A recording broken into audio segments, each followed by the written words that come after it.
So,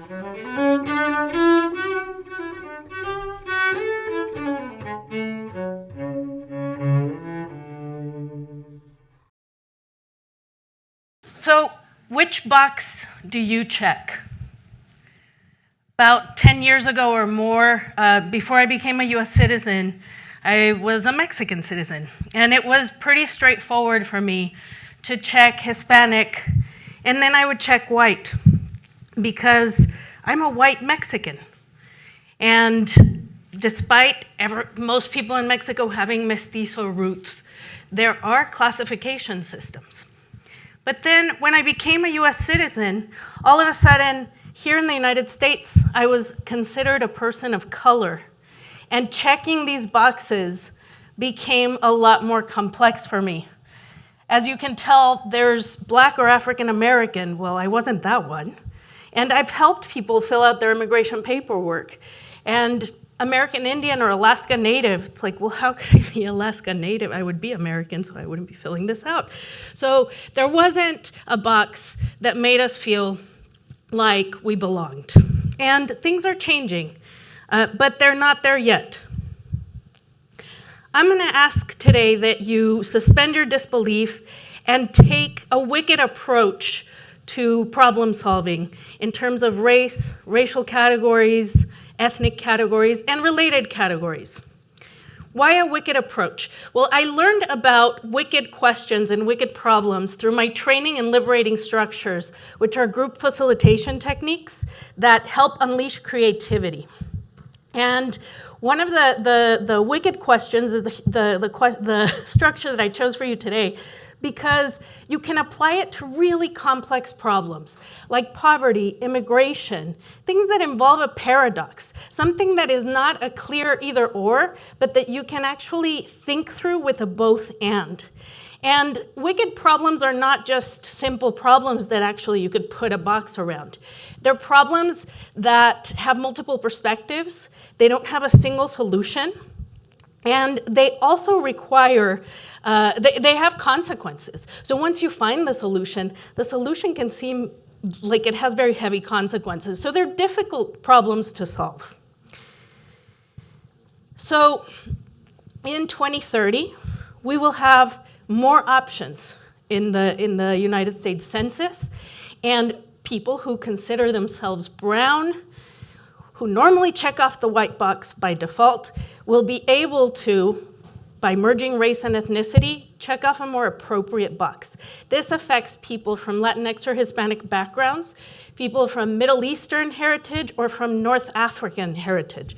And the implications are that they will not be counted as white, so maybe the count will go down, and maybe other counts will go up, and we'll get a more accurate picture of who we are in the United States.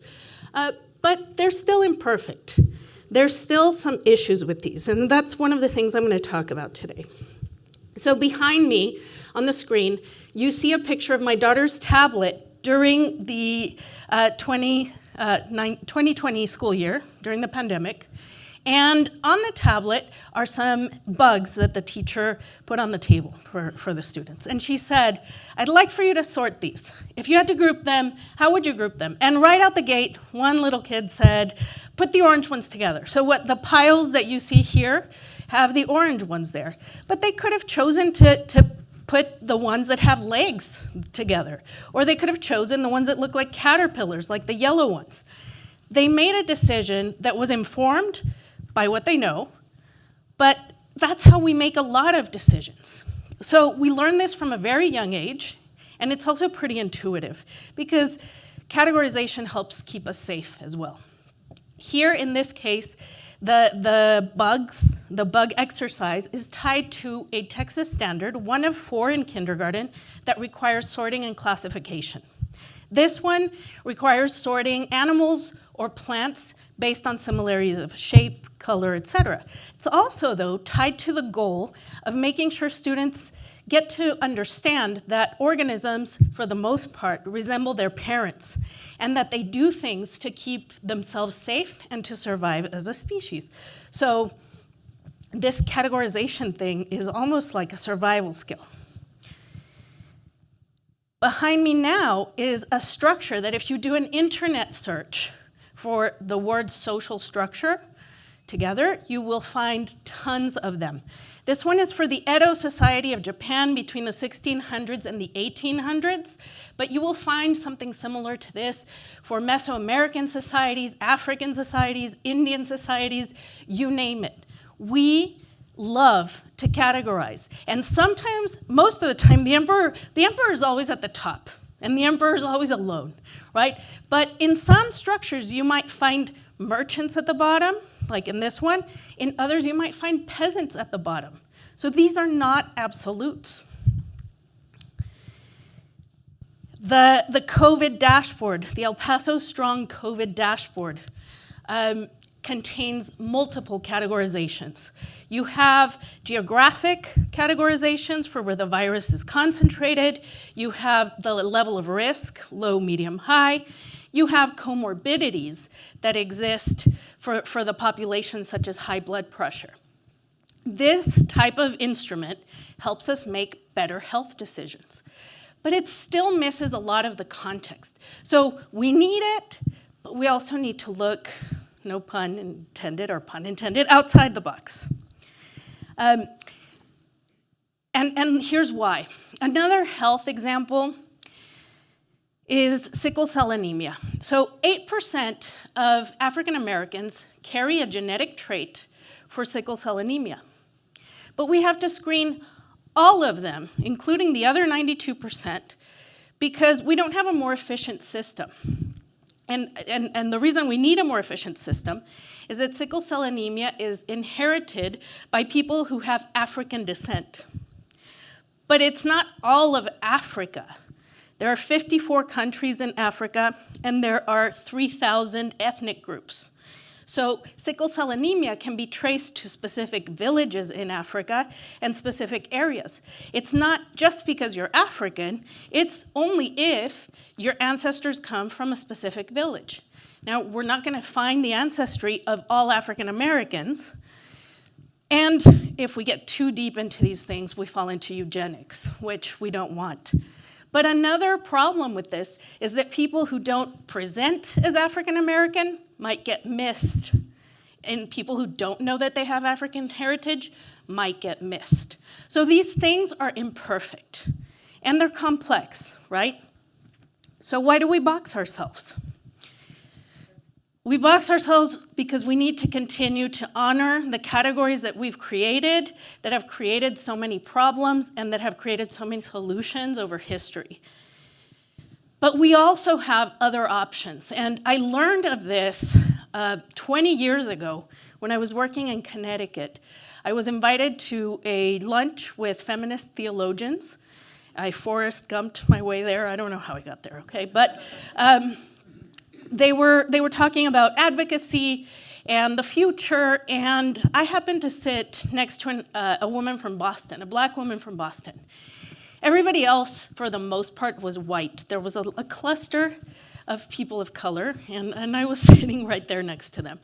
And this woman stood up and really made an impression on me, and I wish I remembered her name because I've taken what she said to heart. She told the women there, "Thank you for all of the work you do. It really means a lot that you are advocates and that you want to move forward with a new world because we need policies, we need policy change. But my question to you is, who is sitting at your table?" And we looked around like, well, no, who do you have dinner with on a regular basis? What do those people look like? Those are your people, those are the people you interact with. And if you want to make change, you have to change who's sitting at your table. So today I'm asking you to consider both. We need better policies like that of the 2030 census, but we also need to make an effort to step out of our boxes and into those boxes that don't look like us, and to have real conversations, get to know each other. And I feel in some ways like I'm preaching to the choir here because as El Pasoans, as Juarenses, as people from the border, we know how to embrace paradox really well. We're almost like naturally wired for wicked solutions. We know how to be Mexican and American at the exact same time. We know how to have borders, but make them permeable. We know how to be hospitable, but enact boundaries. That's what a wicked solution is to be able to have two truths and live with them and live in that complexity. So I invite you to take this template for how is it that we are one thing and we are another simultaneously to solve problems that you come across that are complex, that you think might require some creativity. And I do this because I hope that in getting to know each other and in making better policies, we can realize once and for all that inclusion is not a zero-sum game. We all benefit. Thank you.